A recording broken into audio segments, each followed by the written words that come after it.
आपण पाहत आहात नाशिक खबर न्यूज, जनतेचे हक्काचे व्यासपीठ. पुणे. क्रांतीसूर्य महात्मा ज्योतिराव फुले आणि क्रांतीज्योती सावित्रीबाई फुले यांनी भारतातील पहिली मुलींची शाळा सुरू केलेल्या ऐतिहासिक भिडेवाडा येथे उभारण्यात येत असलेल्या राष्ट्रीय स्मारकाला राज्याचे अन्न, नागरी पुरवठा व ग्राहक संरक्षण मंत्री छगन भुजबळ यांनी गुरुवारी भेट देऊन कामाची पाहणी केली. स्मारकाच्या उभारणीची प्रगती, वास्तुरचना आणि संवर्धनाच्या कामाचा त्यांनी सविस्तर आढावा घेतला.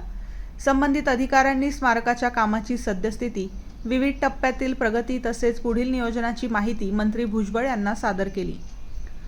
यावेळी मंत्री भुजबळ यांनी भिडेवाडा हे भारतीय समाज सुधारणेच्या आणि स्त्री शिक्षणाच्या इतिहासातील अत्यंत महत्त्वाचे प्रेरणास्थान असल्याचे सांगत, ऐतिहासिक वारशाचे जतन करत स्मारकाचे काम दर्जेदार, नियोजनबद्ध आणि वेळेत पूर्ण करण्याच्या सूचना अधिकाऱ्यांना दिल्या.